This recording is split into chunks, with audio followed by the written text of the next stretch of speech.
saya. Saya akan melanjutkan tentang alat-alat untuk pengukuran penguapan. Yang saya akan bahas yaitu pitch evaporimeter. Nah, evaporimeter ini berfungsi untuk mengukur banyaknya penguapan pada permukaan basah atau kertas filter.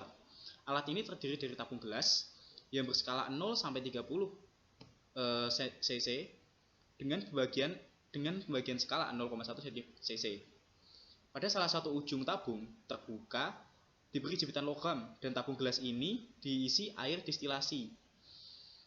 Nah, dalam tabung gelas ini jepitan logam diisi kertas filter dengan diameter 3 cm. Nah, alat pitch ini digantung secara vertikal dengan penempatan digabung dengan Kastner evaporimeter pada sangkar meteo dengan posisi ujung tabung tertutup kertas filter di bagian bawahnya. Nah, untuk komponen alat sendiri itu ada dua, yaitu tabung pitch evaporimeter, yang kedua dudukan pitch evaporimeter. Nah, untuk penggantian komponen secara berkalanya itu rata-rata lama, yaitu 10 tahun. Nah, ini untuk penggunaan secara normal. Jika terjadi misalkan kecelakaan, misalkan jatuh, itu mungkin akan lebih pendek lagi. Nah, untuk pemeliharaan berkalanya itu wajib dilakukan pada bulanan. Nah, untuk cara pemeliharaannya itu dilakukan pada tanggal 1 sampai 5 setiap bulannya.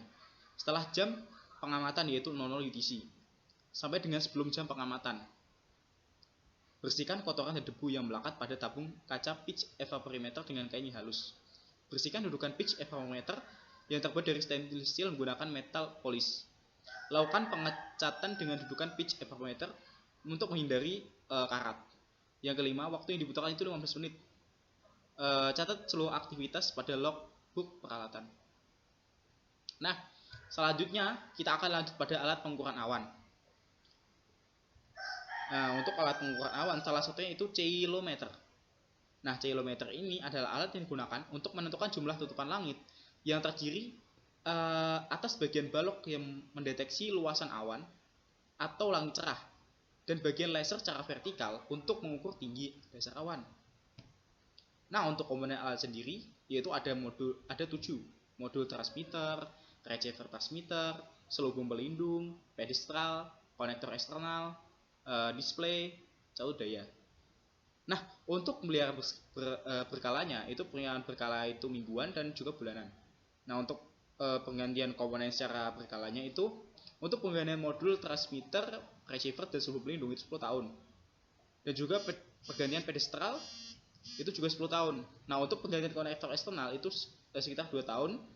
Untuk penggantian display itu 5 tahun dan penggantian cat daya itu 12 tahun. 12 bulan. Sorry.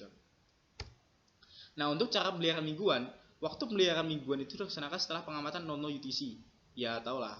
Pasti ketika pengamatan kan tidak mungkin dibersihkan kan. Nah, yang kedua itu bersihkan kotoran debu dan lapisan karat menggunakan kain halus atau kuas. Yang ketiga, bersihkan lensa jendela pelindung dengan kain halus. Yang keempat, waktu yang dibutuhkan itu 10 menit sebelum pengamatan. Yang kelima, catat seluruh aktivitas pada logbook peralatan. Nah, yang untuk bulanan, waktu pemeliharaannya itu berkala, dilakukan pada tanggal 1 sampai 5 setelah jam pengamatan atau 00 UTC.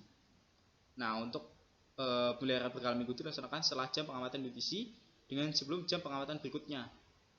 Nah, bersihkan kotoran seperti yang tadi itu menggunakan kuas atau kain halus. Lalu bersihkan lensa dan jendela pelindung menggunakan kain halus juga. Nah, lalu itu periksa indikator alarm, siapa tahu alarmnya mati. Yang 6, periksa kabel-kabel konektor, siapa tahu kabel konektornya putus. Yang ke-7, periksa kondisi catur daya, siapa tahu catur dayanya itu rusak. Karena catur daya adalah salah satu komponen yang mudah untuk rusak, seperti yang tadi yaitu penggantiannya 12 bulan. Nah, untuk 8, periksa kondisi fondasi atau dudukan pedestral, takutnya ada yang patah. Yang ke-9, waktu yang diperlukan itu 30 menit. Wah, cukup lama ini.